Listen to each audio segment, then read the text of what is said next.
Hello and welcome to another video on this channel, where today it is episode 21 of this Let's Play. What I'm gonna do in this episode is build one of the biggest builds I've ever done. You've seen it in the thumbnail already, but today I'm gonna build a castle. This build has a ton of resources I need to gather. Like, look at the snow amount, 3073? That's gonna be a lot of trips to the XP farm to repair my shovel. I've already cleared out a ton of shulker boxes, so let's hop into a time lapse and collect the bulk resources.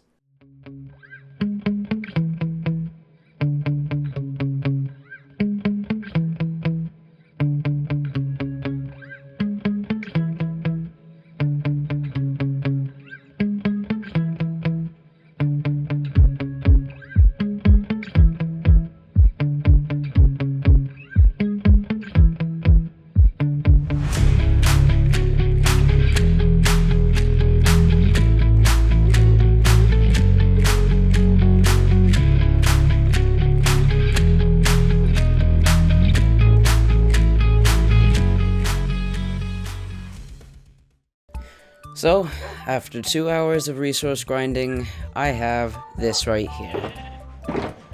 Yep, a ton of resources, look at that. And guess what? It doesn't even scratch the surface. Oh my gosh. Look at how many resources that is. Oh, the scroll bar's so long.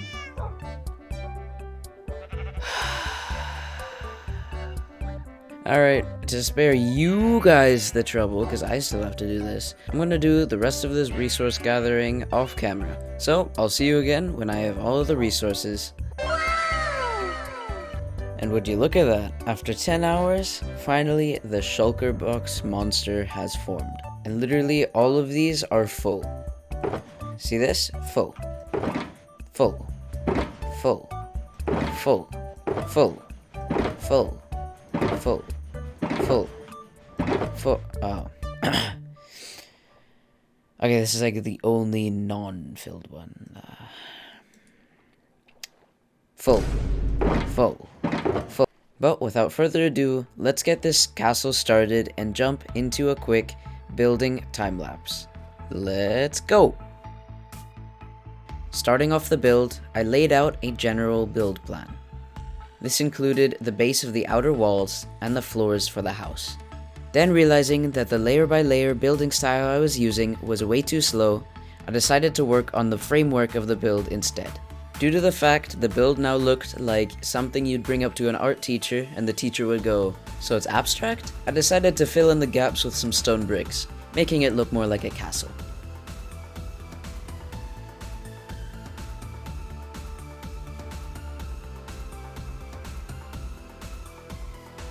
After finishing up the walls with some towers and basic roof designs, I started work on the main manor.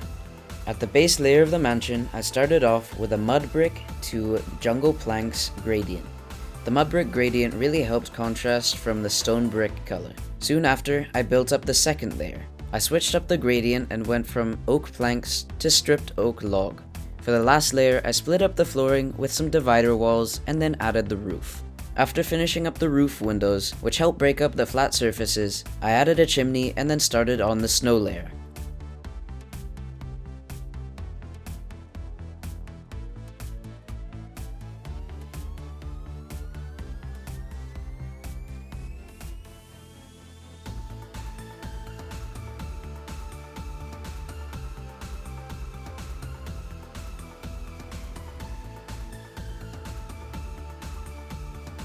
After adding the last few details, like a courtyard tree and a flag, the castle, after 10 hours of building, was finally done.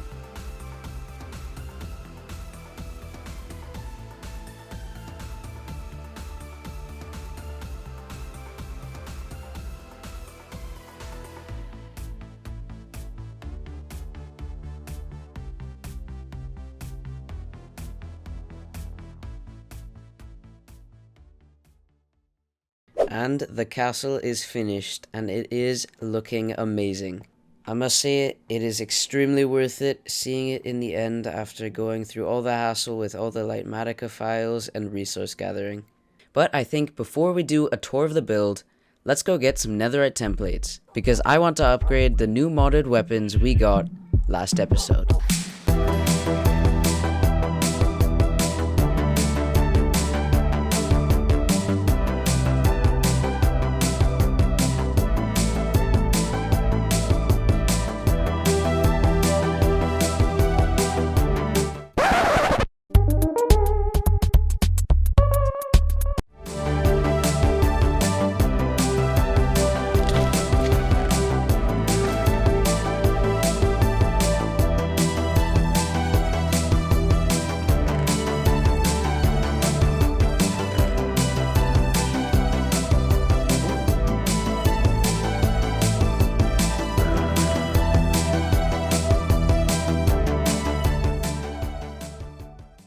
Alright, we're back at home. I've sorted out all the other useless stuff, and we actually have some pretty good loot. Notably the music disc, pig step, netherite upgrade template, of course, the smithing template, which is pretty cool, and a soul speed 3 book, which I think I'm gonna go ahead and put on my boots. Alright, wow, 15 levels for that. That is crazy. Let's do it then. And those are amazing boots now. Now, the slight chance I walk on soul speed, I'll be fast. Amazing enchantment. Alright, let's get our weapons upgraded to netherite. So, oh, I forgot about that. Well, that might look like I'm poor. I do occasionally go into the mines and mine some deep slate diamond ore with my silk touch. So let's just take out the 14 for now and see how many we can get from that with our fortune pick. Okay, so I'm a bit short for the first one, so let's get out the fortune. We got a bit from that, and make a second one. And then I have a feeling I'm gonna go through a lot of diamonds here, because these do cost a lot. We'll see though. I don't think I'll go through my whole entire diamond reserve, but you know, you never know. Okay, I have 6. 3 more. That should be doable. Okay, let's go down to get some more diamonds. You know, I was hopeful that I could keep my diamond reserve over a stack, but I don't think that's gonna happen this time. I guess I'll just have to go back into the mines at some point and get some more. Because the thing is, those diamonds are going to be used for future building projects, so I kind of need to keep a pretty big reserve of them. That is 9, but I did just realize that I'm going to need another one if I don't want to go searching for templates one more time. So back to the diamond reserves. Oh my gosh. Alright, katana, longsword, battle axe, halberd, hand axe, glaive, broadsword, and the great axe. And then the diamond dagger are now all to netherite. Then I have 1 puny netherite ingot left. Maybe I'll use that for a lodestone, because I've got priorities. And then put those back until I can display them in a future build. Okay, now that we have that side quest out of the way, let's tour the build. Going in here, the first thing you see is a pretty big tree. I'm proud of this one. I spent a lot of time in the creative world building it, and I think it turned out well. Going to the side here, you'll see a doorway that, you'll see a doorway that goes through to the stables over there, but also is a way up to the walls, and the walls go all the way around with different passages. They're all different shaped towers, which I think adds a little bit of variation to the build, as constantly when I've been like building castles, they don't turn out well, namely because of the fact that all the towers look the same. So I've tried to vary them, including like an expo right here, an expo. I just called it an expo. Oh my gosh, I'm a Clash of Clans player at heart. Big crossbow, and right here is a circly tower, more of a cylinder. I think I should probably put a second layer up here, with like a ladder going up, just to fill the space, but I think it's looking pretty well. And up here, this is a link to the big manor part, but also it goes up to like 2 flights of ladder. No, that doesn't make sense. Two laddery things up, all the way to the. We don't talk about that. All the way up to the flagpole with, I think, a pretty well designed flag. Again, this is something I fooled around with in the creative world for quite some time, and I think I captured the flowing look of the flag pretty well. Alright, and then this last stretch of the wall goes into the gatehouse, where there's more storage, obviously. What do builders do when there's an empty space? Add more storage, oh yeah. And then this is like the cross bridge where you can see the village over here. It's a nice view actually. And then it goes into a similar tower on the other side and connects back to that initial ladder up. Going through this door, we see the stables right here, all fitted with a hay bale and cauldron. And then there's a throughway. I think this turned out pretty well. I like how it broke up the build. And then there are 2 doorways into the manor. I think we should go in this one first. It is the kitchen, where everything is cooked up, obviously. There's an under the stairs storage area, like always. I think I pulled off the big furnace pretty well. And then up here is a dining table for all the servants. And right here is an understairs toilet. Oh. And then the last layer is all the living quarters for the servants. And of course it loops back into this main tower. And if we go 1 layer down, we go to the living quarters of the rulers here. So this is one of them. This is the bathroom with the bathtub and stuff. And then this is the master bedroom kind of thing. And of course, going down here, there is a mini vault. I used the variation of the spruce door that looks more like a vault door, because I didn't really want to use an iron door. I don't think the iron looks very good in this game. And then I used a variation of gold blocks and crates. And I think this looks pretty good. And then into the main dining room with some end rods as lanterns and a pretty well designed table. I like the use of what's this type of wool called? Forgot. Harsh quilted white wool. It has like a nice edge to it, which looks like a tablecloth. And then right here, I like this bookshelf I designed with the lantern inside and the lily of the valley. And of course, that is the last room of the manor. And then you go out into the courtyard where you pass the tree, then go out to the village. But you can't exactly slip and slide across the ice very carefully, so let's see what we can do about that. Let's do a nice spin, and we have ourselves a nice little bridge. This bridge, unlike the other one, goes from low to high and doesn't really have like a high middle part, mainly because of the terrain differences. I have also, unfortunately, had to make it like diagonal, since the opening of the castle is pretty far away from the main path. But after I made the initial bridge, which is like the 2x2 look you see right here, it didn't quite look correct, so at the ends I did a little like asymmetric curve just so it molded into the path better, and I think it made it look a lot better.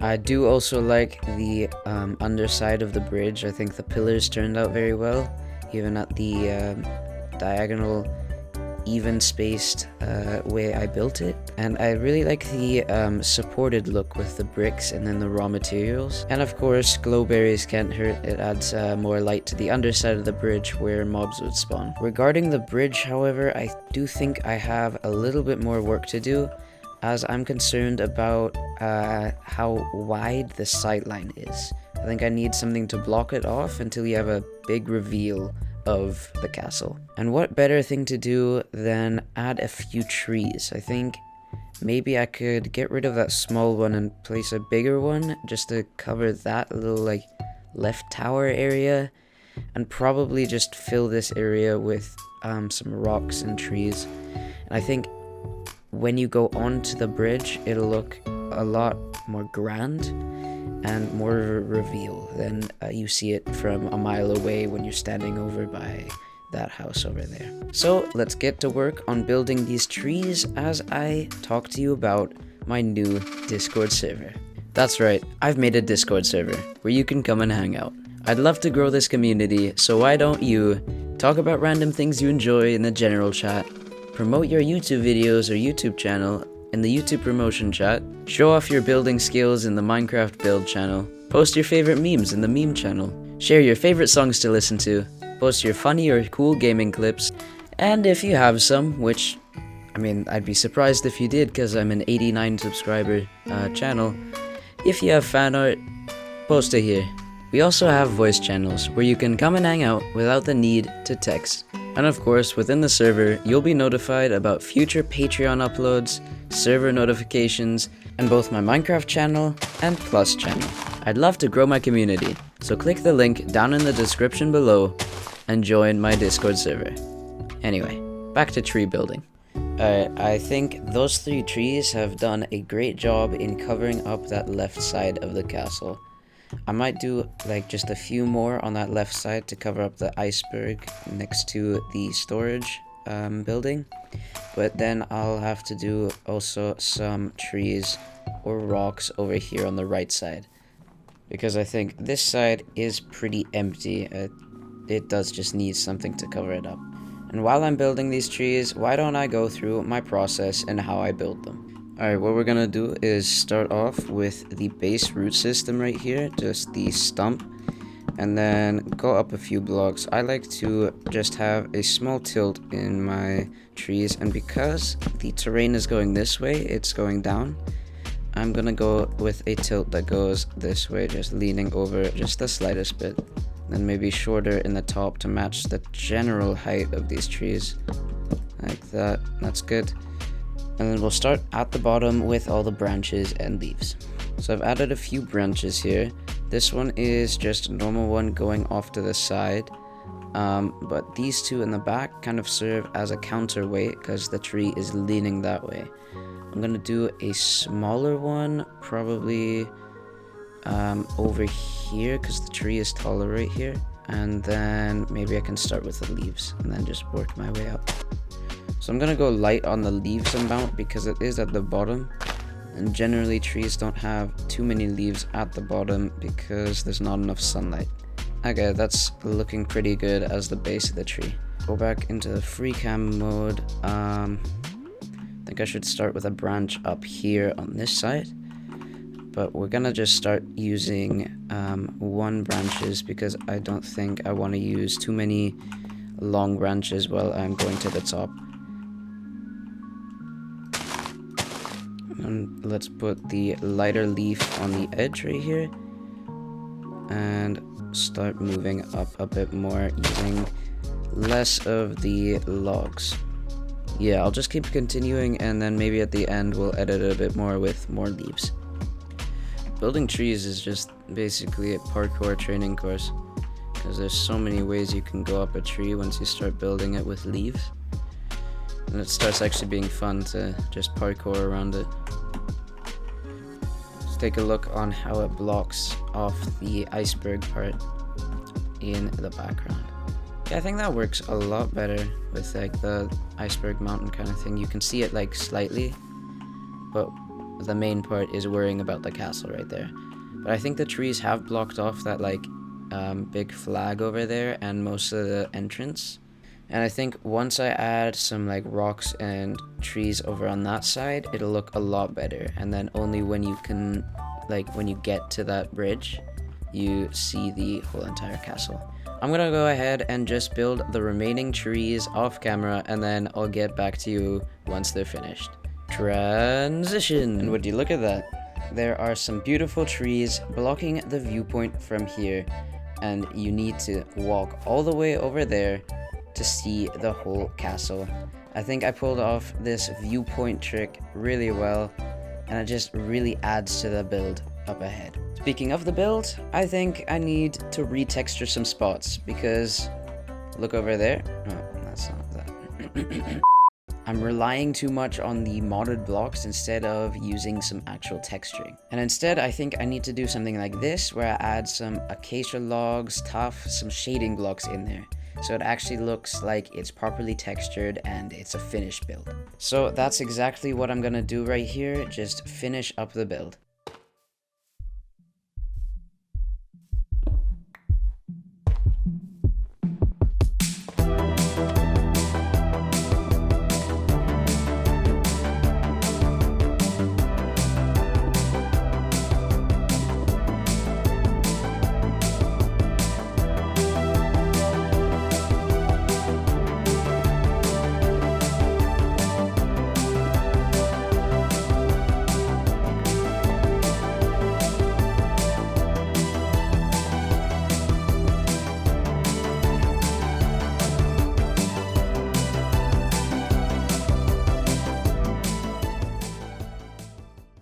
After just an hour of retexturing, the castle walls are looking a ton better, especially in these segmented areas where it's like the curved shadows. I really like that part. And of course the lighting effect with the lighter blocks next to the lamps, it worked out really well and just surprisingly actually adds a lot to the build. Of course there are some more bits that need some retexturing, like the towers and the inside of the wall, but in the interest of time, I'm gonna say the castle is finished.